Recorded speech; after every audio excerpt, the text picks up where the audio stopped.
Is it visible? Yes, ma'am, it is visible.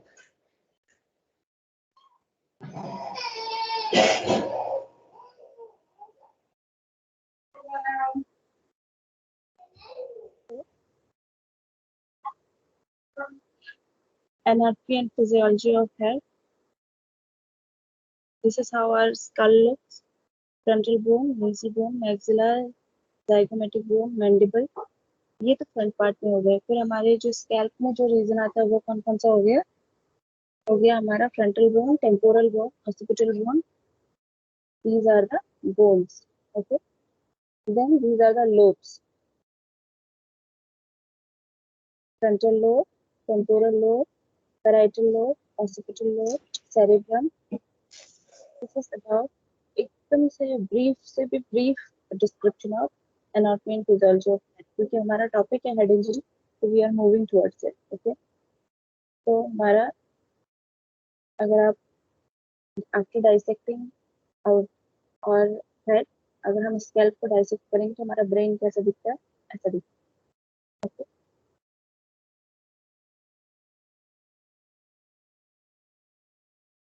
So now starting with classification of head injury. इस head injury में होता है जो हमारा हेड रीजन है उसमें जितने भी पार्ट्स आएंगे उसकी इंजरी हम वन बाय वन देखेंगे. ठीक है. तो फर्स्ट कम्स स्कैल्प इंजरी. पहले क्या आ रहा है? स्कैल्प इंजरी आ रहा है.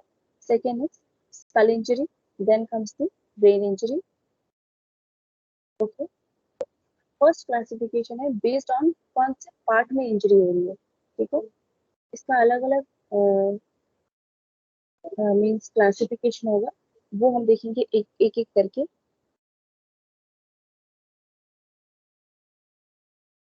Wait,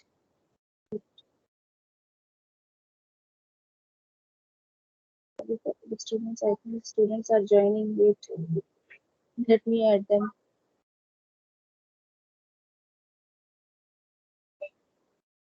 Okay. तो स्कैल्प इंजरी में क्या आएगा?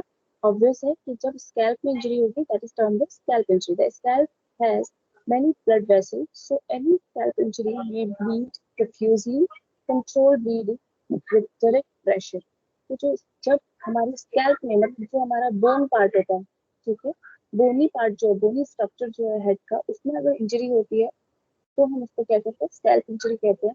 और स्कैल्प इंजरी जब होती है तो बहुत ज्यादा चांसेस है कि प्रोफ्यूज ब्लीडिंग होगा. मीन्स कंटिन्यूसली ब्लीडिंग होना स्टार्ट हो सकता है. बिकॉज क्यों प्रोफ्यूज ब्लीडिंग क्यों स्टार्ट हो सकता है? क्योंकि स्कैल्प में a number of blood vessels are there. Many blood vessels are. Blood vessel बहुत ज्यादा होते हैं स्कैल्प में. इसकी वजह से क्या हो सकता है? जैसे स्कैल्प में इंजरी एकदम से ब्लीडिंग होना स्टार्ट हो सकता है. That too profusely. ठीक है. सो अगर प्रोफ्यूज ब्लीडिंग हो रही है स्कैल्प में तो what we are suppose to do? We have to put pressure. हमको प्रेशर एक्सर्ट करना है जो साइट ऑफ इंजरी है उसमें. Next comes skull injury. Skull injury includes fracture to cranium or and the face. If severe enough, there can be injury to the brain. Skull injury में क्या होता है? या तो फिर क्रेनियम जो हमारा पोर्शन है उसमें इंजरी हो सकती है या फ्रैक्चर हो सकता है. Okay.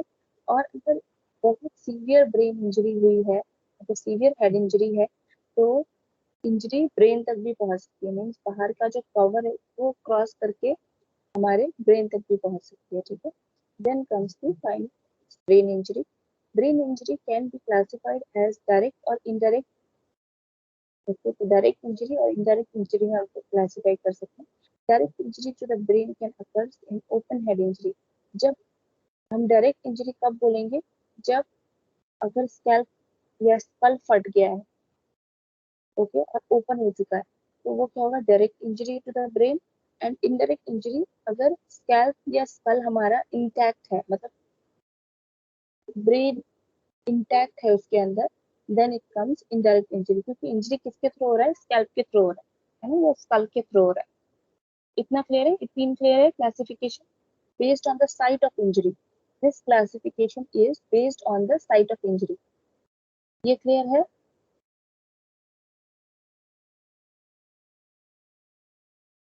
Students, are you there? Yes, ma'am. इतना क्लियर है जो मैंने अभी बताया आपको just first slide? Yes, ma'am. Head injury के 3 पार्ट है, classification scalp injury, skull injury और हेड इंजरी। और ये जो क्लासिफिकेशन है ना, दिस क्लासिफिकेशन आपको स्लाइड दिख रहा है, राइट? स्लाइड Yes, शो हो ma'am. रही है, राइट? तो ये जो क्लासिफिकेशन है, ये कौन से class based on the site of injury, कौन सी जगह पे इंजरी हुई है, साइट ऑफ इंजरी के बेसिस में ये क्लासिफिकेशन है। तो just right Okay. Down based on the site of injury, first classification है, that is scalp injury, skull injury, brain injury. क्योंकि अगर स्कल में इंजरी हुई है तो उसको स्कैल्प इंजरी के अंदर आएगा, स्कल में हुई तो स्कल के अंदर, एंड ब्रेन में हुई है तो ब्रेन इंजरी के अंदर। Next comes the concussion, then contusion and Penetration injury. Penetration injury. तो in concussion what happens, concussion में क्या होता है? Concussion results from direct blow to the head, gunshot wound, violent shaking of the head, or through a whiplash type of injury. Concussion में क्या होता है ना, अगर बहुत डायरेक्ट ब्लो पड़ा, मतलब directly all of a sudden कहीं से बहुत जोर से अगर कोई फोर्स आया है ब्रेन में, तो वो इसमें आ जाता है, कंकशन में आ जाता है। इसके इसमें क्या होता है ना, थोड़े टाइम के लिए ब्रेन जो है शेक हो जाता है, कंकशन में शेक कर जाता है, ठीक है, अपने प्लेस से हल्का सा स्ट्राइक ऑन होगा और शेक करेगा अपनी जगह पे। तो इस इसमें क्या होता है, जैसे भी कभी ना कभी हर किसी को होता है ये injury, specially at the time of childhood, बचपन में कभी ना कभी इस तरह की चोट लगती है, जिसमें क्या होता है कि या तो फिर बहुत जोर से किसी ने थप्पड़ मार दिया हो, या फिर सर पे बॉल लग गई, चोट लग गई, तो भी होता है ऐसा। और अदर केस में क्या हो सकता है, अगर वो तो अब जो ये नेक्स्ट केसेस मैं बता रही हूँ, जैसे ये गन शॉट इंजरी, ये सबका एक्सपीरियंस तो हर किसी को नहीं होता, बट एनी हाउ अगर जो गन शॉट का इंजरी होता है ना, वो भी ऐसा ही होता है। ओके, और अगर वॉयलेंटली शेक किया है, इसीलिए आप अगर जो बहुत छोटा बच्चा होता है उसको बोलते हैं ना कि parents what they use to do out of love, they use to shake their baby, मतलब बच्चे को, छोटे से बच्चे को, जैसे जैसे जो अ, जिसको हम होल्ड कर सकते हैं, इतना छोटा बच्चा, उसको अगर हम शेक करते हैं तो ये मना किया जाता है कि शेक नहीं करना चाहिए, क्योंकि बच्चे का क्या होता है, ब्रेन फॉर अ टाइम भी शेक हो जाता है। Baby is not able to explain this thing, क्योंकि वो बोल नहीं सकता है तो वो एक्सप्लेन भी नहीं कर सकता है। बट अगर हम बच्चे को इस तरह से शेक करते हैं, इवन हम जब बच्चे को ऊपर की ओर उछालते हैं, जैसे पेरेंट्स खेलते हैं या कोई ना कोई खेलता है बच्चे के साथ में, जो ऊपर को फेंकते हैं ना बच्चे को, ऊपर को उछाल उछाल के फिर पकड़ते हैं, तो इसमें भी सेम तरह का इफेक्ट होता है, बट वो इंजरी नहीं है, ठीक है, वो इंजरी नहीं है, but that is also harmful. ये भी कंकशन के टाइप में ही आता है। So the head strikes on hard objects, creating a concussion type injury. Next comes the contusion. In contusion, a contusion is a bleeding bruises to the brain caused by a direct impact to the head. इसमें क्या होता है, directly चोट किसमें पड़ा है, brain में पड़ा है, और वहां से क्या होना स्टार्ट हो गया, ब्लीडिंग होना स्टार्ट हो गया, so that comes under the condition of contusion. And then comes the penetration injury. Penetration injury मतलब नाम से समझ में आ रहा है, चीज में कोई चीज अगर पेनिट्रेट करे, मतलब अंदर को कोई चीज अगर ब्रेन के अंदर घुस जा रही है, स्कैल्प को या स्कल को पास करके ब्रेन तक अगर कोई एंट्री कर रही है कोई चीज, then it comes under penetration injury.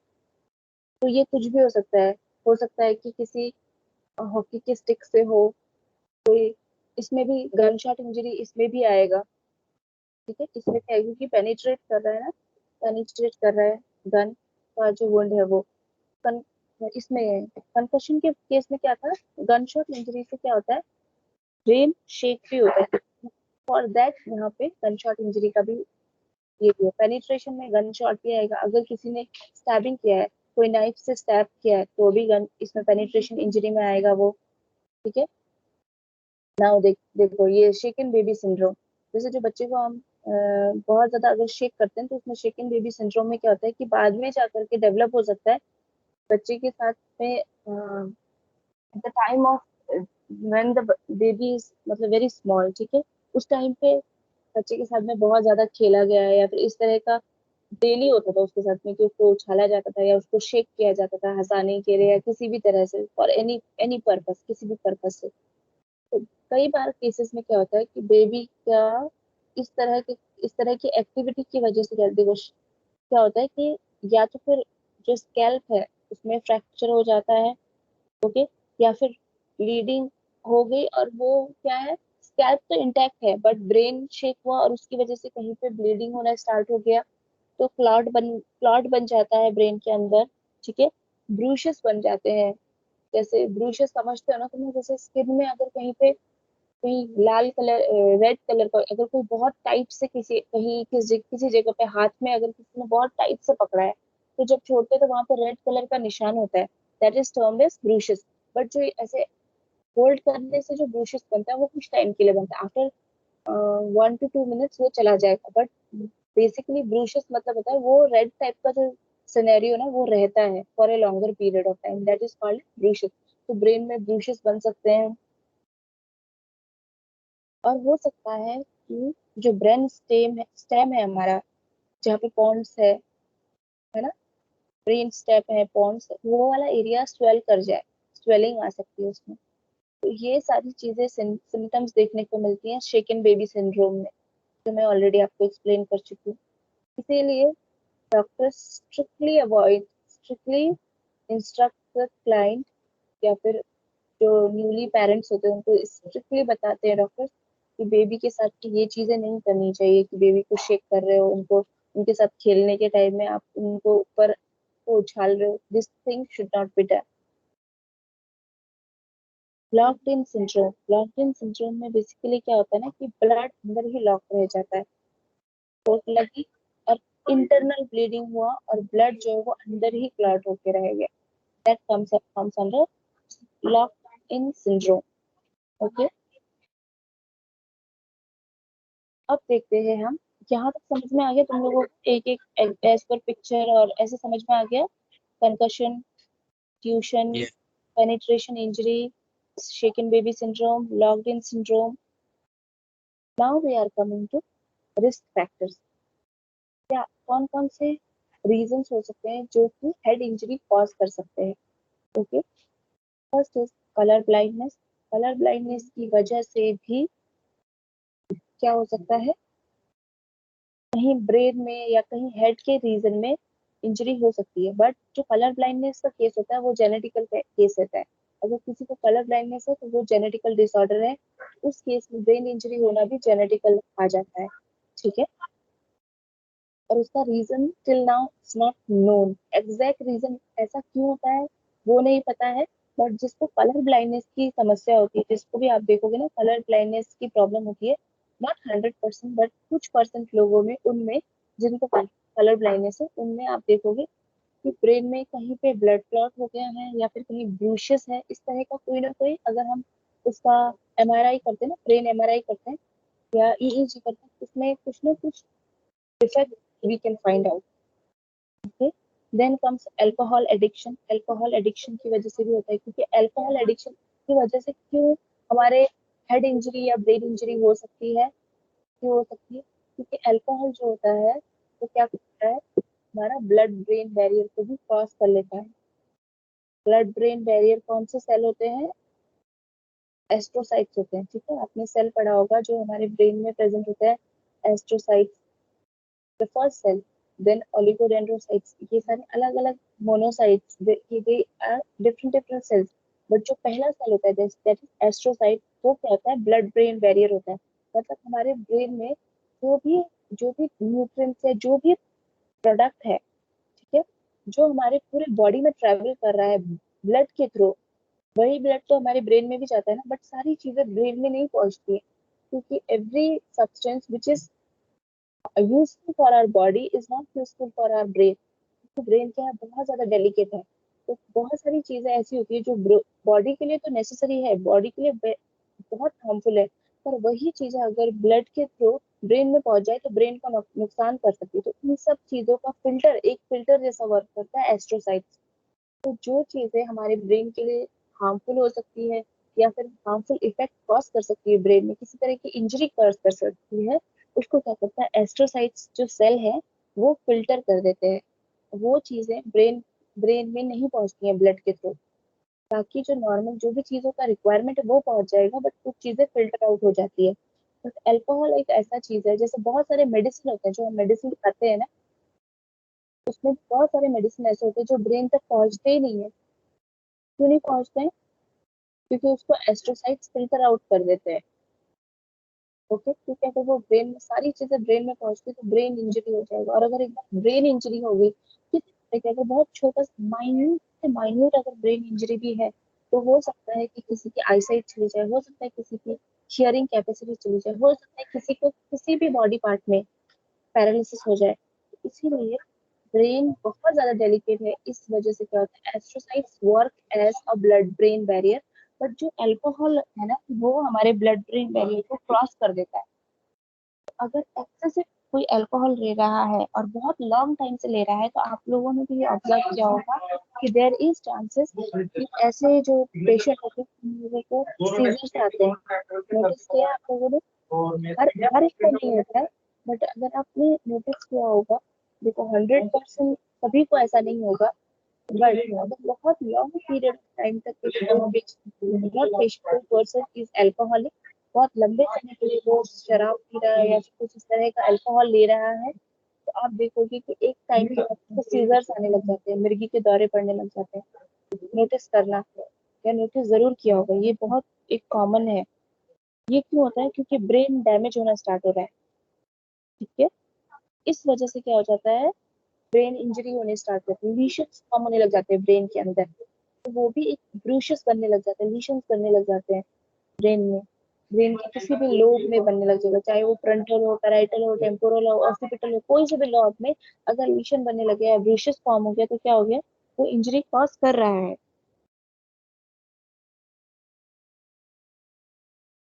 Wait,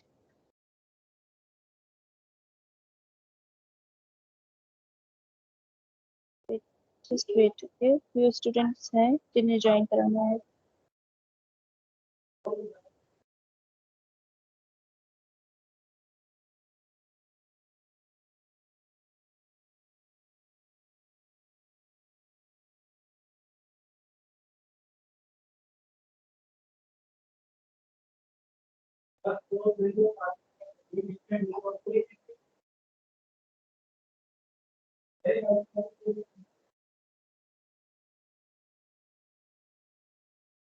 ठीक है, next comes the youngsters. Youngsters मतलब जैसे जो छोटे, जैसे जो अभी टीनेज में है, यंग बच्चे हैं, जो यंग बच्चे, जैसे आप लोगों का एज, इस एज में क्या होता है ना, बहुत ज्यादा खेल कूद रहे हैं, कई बार फाइट्स में इन्वॉल्व हो जाते हैं, कई बार नई नया कुछ एडवेंचरस एक्सपीरियंस करने का मन हो जाता है बहुत ज्यादा। तो से बाइक चलाना स्टार्ट कर दिया, या फिर कुछ ऐसे कोई नया स्पोर्ट्स अडॉप्ट कर लिया। कुछ बच्चे होते हैं जो कि साइकिलिंग स्टार्ट कर देते हैं, कुछ होते हैं ट्रैकिंग पे चले जाते हैं, कुछ राफ्टिंग पे चले जाते हैं। यंगस्टर इसलिए लिखा गया है क्योंकि एक ये एज ग्रुप होती है जिस टाइम पे क्या होता है कि इंसान बहुत ज्यादा एक्साइटेड होता है, नए चीजों को एक्सपीरियंस करना चाहता है। और इस टाइम पे क्या है, किसी भी तरह की चोट लगने के चांसेस ज्यादा होते हैं। समझ रहे हो? Is it clear? समझ आ रहा है? Yes, ma'am. Then comes to vertigo. और वर्टिगो क्या होता है? वर्टिगो किस लिए होता है, सबसे पहली बात तो जानने की जरूरत है, वर्टिगो किस लिए होता है। में चक्कर आना, हमारा बैलेंस बिगड़ना शुरू होना, that is called vertigo. Vertigo क्या होता है, जो हमारा ईयर है, कान है, उसमें जो इनर ईयर है, उसमें क्या होता है, लेबिरिंथ होता है एक पोर्शन, राइट। इसमें क्या होता है, फ्लूइड प्रेजेंट होता है। अगर आपको एनाटॉमी याद हो ईयर की, तो हमारा जो इनर ईयर है, हमारी ईयर तीन पार्ट में डिवाइडेड है, external ear, middle ear and inner ear. Inner ear में क्या होता है, एक एरिया होता है जिसमें क्या होता है, फ्लूइड फील्ड होता है। और वो फ्लूइड जो होता है, जो पानी है ना, जो फ्लूइड है, वो रिस्पॉन्सिबल होता है हमारा बैलेंस, बॉडी के बैलेंस के लिए। तो जैसे हम, इसीलिए जब हम पहाड़ी इलाके में जाते हैं, या फिर अगर आप झूला झूल रहे हो, या फिर कोई ऐसा, जैसे आप किसी राउंड राउंड कोई भी हम सर्कल सर्कल में घूमते हैं, तो हमें क्या होता है, चक्कर आने लग जाता है। अगर आप अभी भी round round if you will start rotating round and round, what will happen, जब आप खड़े हो जाओगे तो आपको चक्कर आने लगेगा, और बहुत ज्यादा देर तक करोगे तो आपको उल्टी आने का सेंसेशन होने लग जाएगा, नौजिया होने लगेगा, किसी किसी को वॉमिटिंग हो जाता है। और तो वर्टिकली इंजरी वो क्या करता है, ब्रेन में इंजरी कॉज कर सकता है, किसी तरह का हल्का सा, बहुत माइन्यूट होगा बट कॉज कर सकता है। ठीक है, तो किसी भी रीजन से अगर वर्टिगो हो रहा है, then also there is chances कि ब्रेन इंजरी हो सकती है या फिर हेड इंजरी हो सकती है। Males about 1.5 times are as likely as female to sustain a brain injury. अगर आप सेक्स हिसाब से देखोगे, मेल और फीमेल में देखोगे, तो आप देखोगे कि मेल्स को ज्यादा ब्रेन इंजरी होती है, क्योंकि वही बात है सेम जैसे जो यंगस्टर की केस बात है। जो मेल्स है उनमें क्या होता है कि they are more outgoing, है ना, बाहर ज्यादा जानने का जाते हैं, या फिर ट्रैकिंग पे चले गए, साइकिलिंग पे चले गए, बाइक राइडिंग पे चले गए, कार्स पे चले गए, या फिर कोई नया स्पोर्ट्स कर रहे हैं। इनको क्या होता है, चांसेस भी ज्यादा होता है इंजरी के compared to females. So females का physical activity is comparatively less than male. आपको तो इसीलिए मेल्स में कंपेयर टू फीमेल ज्यादा ब्रेन इंजरी देखी जाती है या हेड इंजरी देखी जाती है। यंग चिल्ड्रंस और teenagers, specially infants to 4 years old and 15 to 19 years old, आजकल बहुत छोटे बच्चों जैसे कि जो 4 साल, 1 साल से लेकर 4 साल के बच्चे, या फिर टीनेजर्स यानी कि 15 to 19 years old, इनमें क्या होता है, इनमें भी जो हेड इंजरी है वो होने के चांसेस ज्यादा होते हैं। ठीक है, next comes certain military person, कुछ जो मिलिट्री में लोग होते हैं उनको भी ज्यादा चांसेस होता है, क्योंकि गन शॉट इंजरी हो सकता है, वो इतना टेंस सिचुएशन में होते हैं कि आपको इंजरी होने के चांसेस ज्यादा होता है। ये तो खुद सेल्फ एक्सप्लेनेटरी है, right. Then African American who have the highest death rate from brain injury, जो अफ्रीकन अमेरिकन है इनमें देखा गया है एज पर स्टडी, ये रिसर्च के बेसिस में है कि जो अफ्रीकन अमेरिकन है उनकी डेथ, सारे रेसेस जितने भी रेस हैं ऑल ओवर द वर्ल्ड, उनमें डेथ रेट है। Who is this, who is this, turn off your mic. अगर कोई डाउट है तभी माइक ऑन करो। I am not here to listen your music.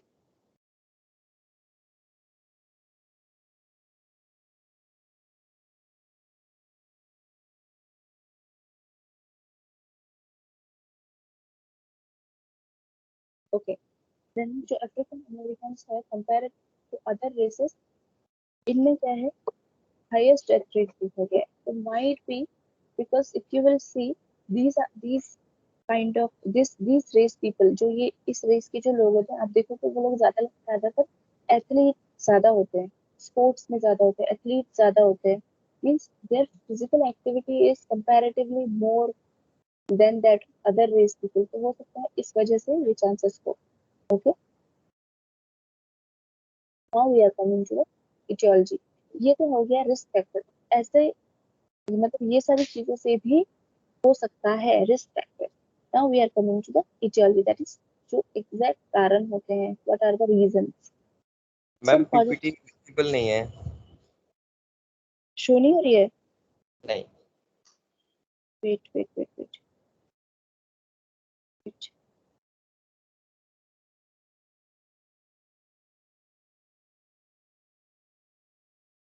Now it will be started. अभी ठीक है। Yes ma'am.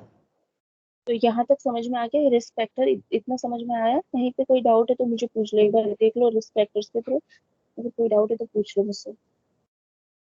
रिस्क फैक्टर में कलर ब्लाइंडनेस आता है, अल्कोहल एडिक्शन आ सकता है, यंगस्टर्स हो सकता है, एज ग्रुप जो यंगस्टर्स का होता है, वर्टिगो हो सकता है, मेल्स के केसेस में आप देखो कि ब्रेन इंजरी ज्यादा होता है compare to females, young childrens और टीनेजर्स, मिलिट्री में जो लोग होते हैं इनको ज्यादा चांसेस होता है। अगर आप रेस के हिसाब से देखो, जैसे African race, Australian race, American race, African American race, American African race, या फिर एशियन रेस, इनमें अगर आप देखोगे तो रेस में भी सबसे ज्यादा जो अफ्रीकन अमेरिकन रेस पीपल है इनकी डेथ रेट आप ज़्यादा देखते हैं compare to other races. Brain injury से इनकी डेथ ज़्यादा होती है दूसरे रेस के कंपेयर में। ठीक है, तो रीजन क्या हो सकता है, क्योंकि ये लोग ज़्यादातर जो अफ्रीकन अमेरिकन है, you will see they are more into sports, athlete होते हैं ये ज़्यादातर, स्पोर्ट्स में बहुत ज़्यादा होते हैं। दे means you will see these people more physically active, physically ये लोग ज्यादा एक्टिव होते हैं, स्पोर्ट्स में, गेम्स में, एडवेंचरस चीजों में ज्यादा होते हैं। तो माइट बी अ रीजन कि इनका हेड इंजरी ज्यादा होता है, और उसकी वजह से अगर हेड इंजरी ज्यादा हो तो डेथ रेट भी ज्यादा इंक्रीज हो जाता है। ओके, आई होप कि यहाँ तक समझ में आ गया तुम लोग को रिस्क फैक्टर का। Now we are moving to etiology. The common cause of head injury includes traffic accident, falls, physical assault, and accident at homes, work, outdoors, or while playing sports. जो most of the common cause है head injury का, वो है traffic accident, RTA road traffic accident, falls, कहीं से गिर गए, physical assault, किसी से लड़ाई झगड़ा हुआ, किसी ने मारपीट हुई, तो that that can be a cause. Physical assault हुआ है किसी के साथ में। देन एक्सीडेंट्स एट होम, घर पे भी कोई एक्सीडेंट हो सकता है ना, तो उसकी वजह से हो सकता है। बाहर काम की जगह पे कोई एक्सीडेंट हो गया, आप बाहर थे और कुछ आउटडोर में थे, कोई स्पोर्ट्स खेल रहे थे, या फिर जस्ट आप जा रहे थे, किसी ने आपकी गाड़ी में स्ट्राइक कर दिया और फिर चोट लगी, तो these are the actual causes. अब साइन एंड सिम्टम्स हम क्या क्या देखते हैं जो हेड इंजरी के केसेस होते हैं उसमें। डायलेटेड प्यूपिल, जो प्यूपिल है ना आईज में, वो डायलेटेड दिखेंगे आपको। Change in behaviour such as irritability और कंफ्यूजन, अब पेशेंट के बिहेवियर में चेंजेस देखोगे, या तो फिर पेशेंट इरिटेबल हो जाता है या फिर कंफ्यूज होने लग जाता है, क्योंकि ब्रेन इंजरी हुई है ना, कोई ना कोई पार्ट जो है वो अफेक्ट हुआ है, दैट्स व्हाई ये इरिटेबिलिटी एंड कंफ्यूजन स्टार्ट हो जाता है। ट्रबल वॉकिंग और स्पीकिंग, किसी किसी केस में आप देख सकते हो कि चलने में और बोलने में दिक्कत हो रही है। देखो बेसिकली ब्रेन के कहीं भी पार्ट में अगर इंजरी होती है तो कुछ ना कुछ उसका इफेक्ट निकलता ही है, और श्योर, क्योंकि ब्रेन का हर एक पार्ट रिस्पॉन्सिबल है हमारी बॉडी के फंक्शन के लिए, डिफरेंट डिफरेंट फंक्शन के लिए। तो जिस पार्ट में अगर अफेक्ट हुआ है, उससे उसका जो फंक्शन था उससे रिलेटेड जो उसका फिजियोलॉजिकल एक्टिविटी था वो अफेक्ट जरूर होगा। ड्रेन ऑफ ब्लडी और क्लियर फ्लूइड फ्रॉम ईयर्स और नोज, और हो सकता है आपको दिखे कि नाक से या कान से या तो फिर फ्लूइड निकल रहा है, ठीक, क्लियर फ्लूइड है, तो वो सीएसएफ हो सकता है, सेरेब्रोस्पाइनल फ्लूइड, और ब्लड निकल सकता है, ये भी आप देख सकते हो। तो इसके लिए क्या करते हैं, हेलो टेस्ट होता है, हेलो टेस्ट, ये टेस्ट होता है। आई एम जस्ट कंफ्यूज कि हेलो होता है या हॉलो टेस्ट होता है। एक टेस्ट होता है, ठीक है, इसमें एक ब्लॉटिंग पेपर लेते हैं और नाक में लगा के देखते हैं, तो अगर एक रिंग टाइप का फॉर्म हो रहा है, एक रिंग जैसा फॉर्म हो जा रहा है और रिंग के आउटर साइड में ब्लड है, तो इट मीन्स ब्रेन इंजरी हुई है। ये भी एक टेस्ट होता है, ठीक है। हेलो है या हॉलो है, हॉलो टेस्ट होता है, हॉलो टेस्ट, ब्लॉटिंग पेपर के साथ टेस्ट करते हैं। देन हम उसकी वॉमिटिंग देख सकते हैं, पेशेंट में सीजर आता हुआ देख सकते हो। वीकनेस और नमनेस इन द आर्म्स और लेग, या तो फिर वीक हो जाएगा पर्सन का आर्म या लेग, और नमनेस हो सकता है, मतलब फील ही नहीं होगा उसको कुछ भी। तो यहाँ भी 10:15 हो गया ऑलरेडी। सो ये आप कल भी मेरी क्लास है, तो कल मैं एग्जैक्ट 9:15 पे स्टार्ट कर दूंगी, क्योंकि मुझे आज बताया गया था कि मेरी 10:15 से क्लास है, तो इस वजह से एट द मोमेंट मुझे पता चला। तो आई होप कि तुम लोगों को इतना समझ में आ गया है। अगर कहीं पे कोई डाउट होगा तो मुझसे पूछना है, राइट।